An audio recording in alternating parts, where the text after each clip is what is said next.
Hello YouTube friends, welcome to another segment of Switch the Script.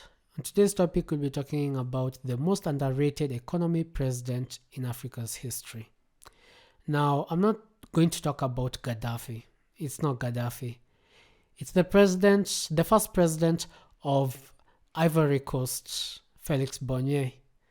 Now, you'll notice that this is the only president at the moment who didn't tout the African socialism.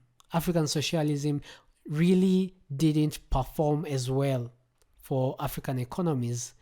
And what he did was he believed in the free market, what we call the laissez-faire.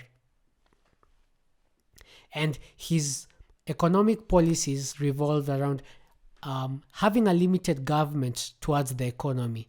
So you let the economy run on its own. So no government intervention. You let people work it out. Okay, it's not what we see right now, where every single government or African presidents at that time, what we call our founding fathers, talked about protectionism, government interventions in the economy, which actually crippled our economy for decades. What he did is, as soon as he got into power, he encouraged the French people not to leave the country, to train individuals to acquire that human capital that will help the economy grow.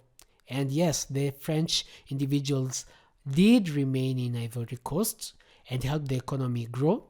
They started exporting coffee and cocoa,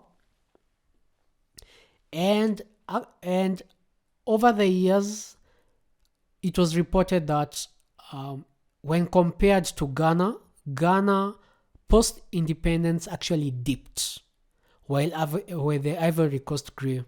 And you're finding the economy was booming so well that on their registry, they found that there were 24 different nationals that were immigrants in that country, where neighboring West African countries were the immigrants from neighboring West African countries were flocking into Ivory Coast so they can at least take advantage or get jobs from that country.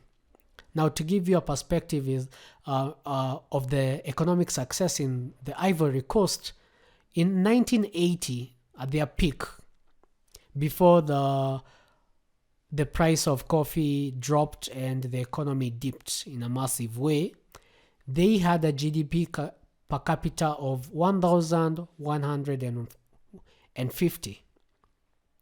Now, you may say that's not a lot. Yes, it was for an African country, because if you're going to compare with Kenya, in 2012, Kenya had the same GDP per capita. So the GDP per capita that Ivory Coast had in the 1980s is what we had in 2012. And during this is the same period where Kenyans were talking about how the economy was really good during Kibaki's time. Okay, so that's the punchline there. Until later on, the economy, the export business had been hit heavily, and then there was the constant coup and the political disruptions, and they have taken a while for them to get to let's say a safe space economically.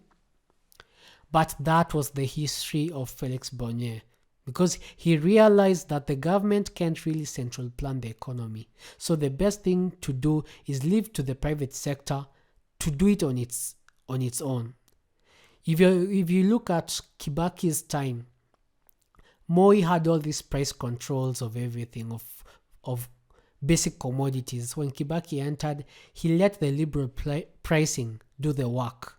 And you saw the commodities and also industries started to boom, because if you leave it to the market forces, people will put the risk where there are opportunities. Okay, and that's how you spur economic growth, not what we see right now, where the government is trying to price control everything, where you're trying to use protectionism to protect our industries, yet these industries are going to lag behind because there's no competition to them.